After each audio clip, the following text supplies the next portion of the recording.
Fala galera, beleza? Tudo bem com vocês? Sou o professor Luciano, mais uma vez trazendo uma aula de biologia, primeira série, ensino médio, e falando sobre algumas organelas celulares de um modo geral. Então, qual o objetivo dessa aula? Compreender como estão dispostas as estruturas que compõem as chamadas organelas citoplasmáticas que estão mergulhadas no citoplasma, no citosol, em cada tipo celular, vegetal, animal e também na chamada célula procarionte. E também o objetivo é identificar as funções das chamadas organelas citoplasmáticas. Muito bem, eu sei que você sabe. Sabe-se que o envelhecimento celular deve-se, além de outros fatores, a um enrijecimento do citoesqueleto, que é uma estrutura interna, né, no citoplasma que dá a forma, a armação da célula, né, permitindo com que as organelas transitem lá dentro. E aí isso faz com que formem-se rugas na pele.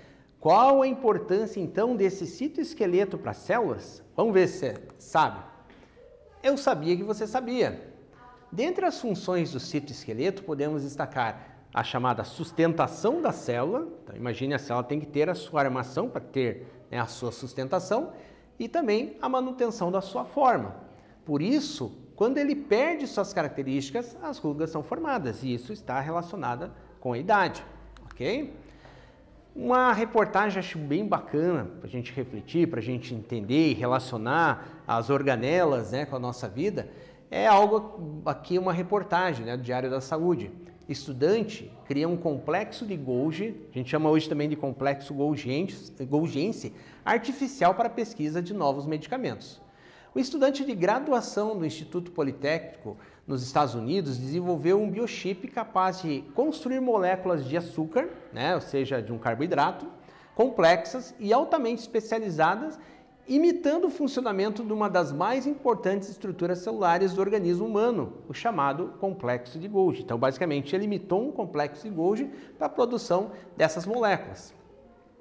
E aí, com isso, né, ele conseguiu desenvolver estudos, e veja, é um estudante de graduação, né, nem de mestrado, nem de doutorado, já empreendendo no ramo da ciência.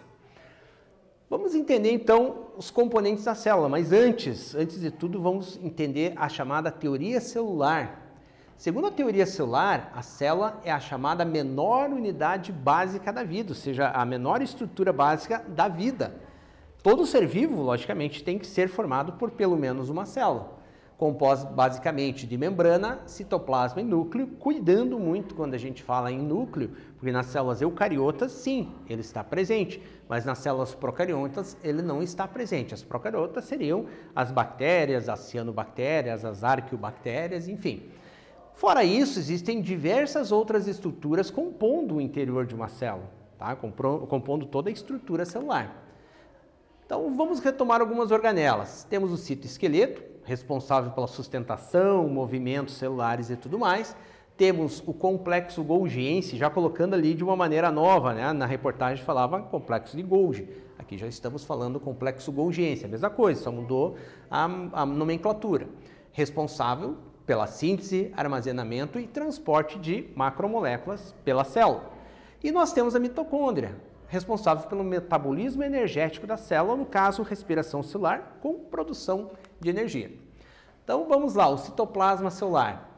O componente não solúvel do citoplasma é composto por organelas, fora o chamado citosol, onde elas estão mergulhadas.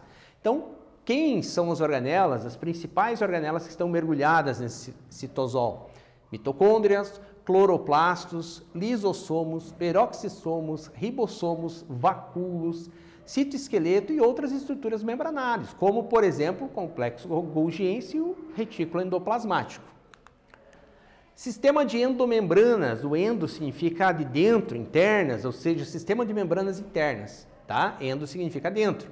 É um grupo de membranas e organelas das células eucarióticas, lembrando eucarióticas, então exclui desse caso as bactérias e tudo mais, que trabalham em conjunto para modificar, empacotar e transportar lipídios e proteínas pela célula, ou exportar para fora da célula também essas estruturas, essas substâncias.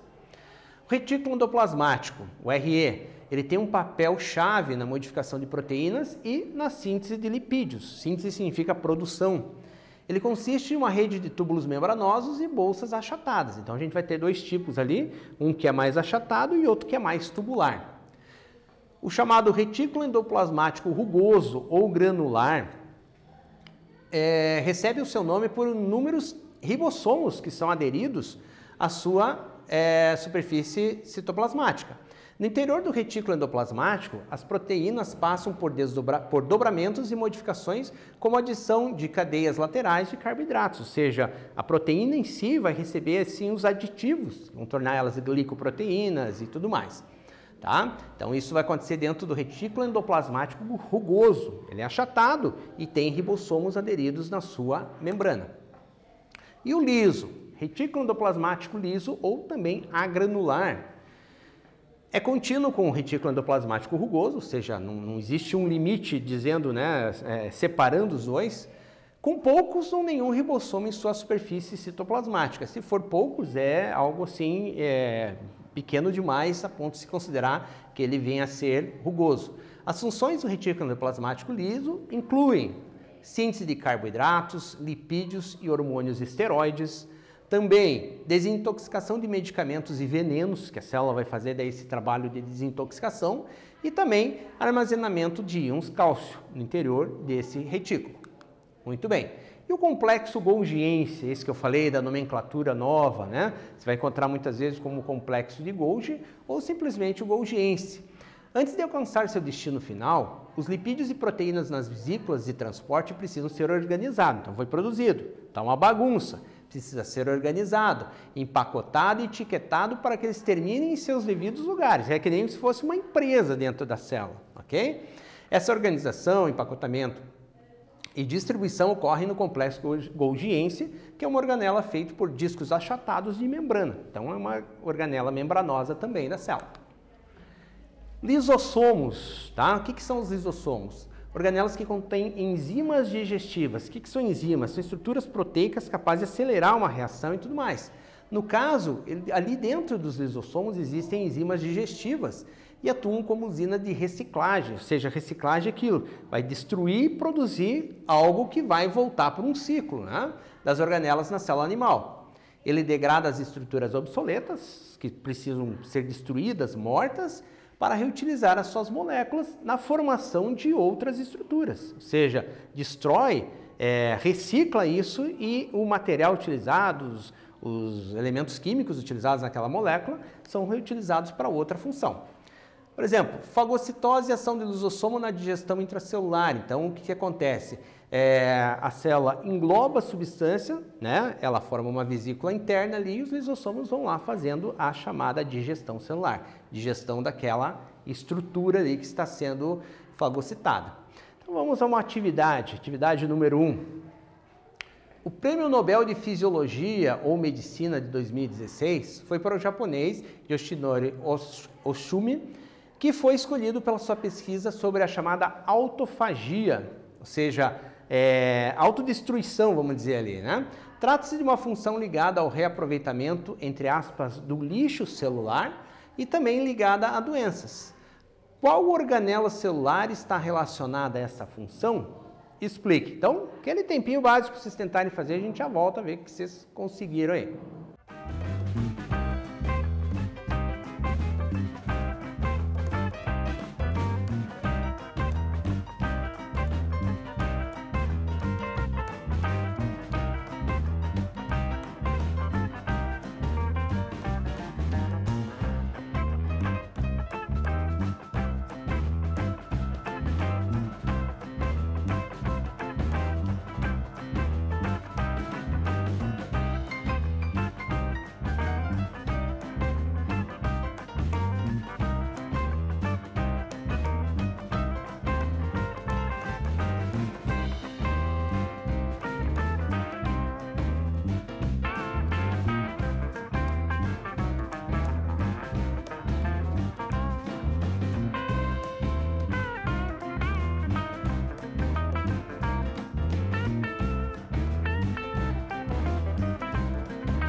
Então vamos lá, gente.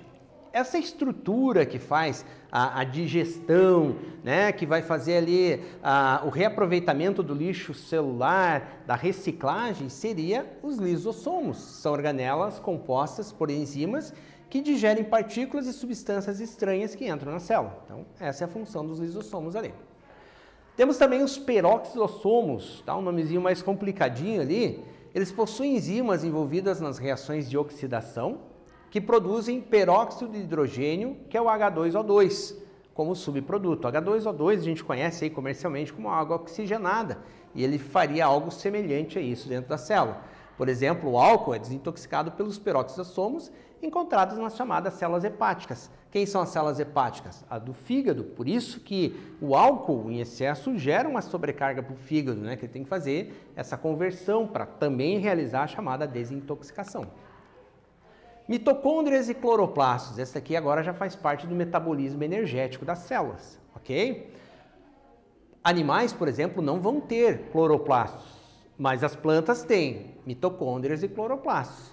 As mitocôndrias são as chamadas usinas de energia da célula, quebrando moléculas de combustível e capturando energia na respiração celular. Então, ela faz o processo de respiração celular. É o processo mais específico, não é a respiração pulmonar, é a respiração quando chega o oxigênio lá dentro da célula, penetra nas mitocôndrias e tem uma reação, né, com a glicose gerando energia para a célula. Isso acontece na célula vegetal e na célula animal, nas duas. Porém, os cloroplastos são encontrados em plantas e algumas algas.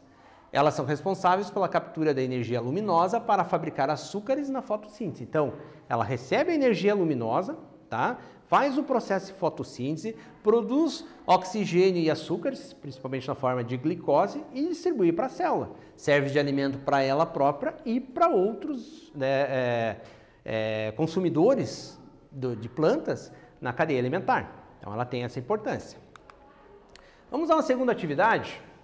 O alcoolismo é uma doença que atinge muitas famílias. A ingestão de álcool em excesso acaba por sobrecarregar o fígado, responsável, entre as funções, pela detoxicação do sangue. Para sustentar tal gasto energético, as células do fígado apresentam um grande número de mitocôndrias. Lembra lá do que as mitocôndrias são responsáveis, qual a função delas? Então, qual a função e importância dessas organelas? Vamos lá, qual a importância e a função das mitocôndrias? Mais um tempinho para você, a gente já volta.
Então, gente, vamos ver se vocês acertaram. As mitocôndrias são responsáveis pela reação entre a glicose e o oxigênio. Tá? A glicose é um carboidrato, um açúcar, um monossacarídeo, que reage com o oxigênio no processo chamado respiração celular, gerando energia para a célula, né? Nesse processo que a gente chama de respiração celular. Então, ela tem essa importância aqui. E os vacúolos, tá? Presentes apenas em células vegetais, tá? Então, os vacúolos também atuam no equilíbrio da água, né? E podem ser usados para armazenar compostos como toxinas e pigmentos dentro da célula. Então, lembrando, você não vai encontrar isso aqui numa célula animal, tá? Ele também faz algumas reservas dentro dele e tal, então ele tem uma função bastante ampla nesse sentido.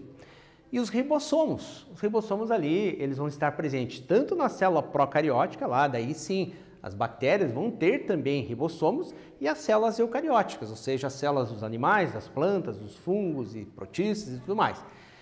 E eles são responsáveis pela síntese de proteínas, produção de proteínas. A célula trabalha produzindo proteína o tempo todo, né? E quem faz a leitura disso, quem faz esse trabalho de produção de proteínas, lá com a mensagem vindo pelo RNA mensageiro lá do núcleo da célula, são os ribossomos. Eles são formados por duas subunidades, uma maiorzinha, que é essa marronzinha que está em cima, e uma mais bege aqui, que está na parte de baixo. As duas estão acopladas, as duas estão juntas fazendo esse trabalho de leitura. Eles são feitos de RNA, chamado RNA ribossômico, basicamente RNA ribossômico fazendo a estrutura desses ribossomos. Vamos retomar então o que a gente viu nessa aula, gente. Vimos as características de cada organela celular, cada organela, né, mergulhada lá no citoplasma da célula. E também vimos a função de cada organela para o funcionamento geral da célula, tá? São muitos nomes, muitos esquemas. É interessante você organizar no teu caderno, parar, rever essa aula, perguntar para o seu professor, ver no seu livro didático, obter mais informações, ok? Eu espero que vocês tenham gostado e até uma próxima. Valeu, gente!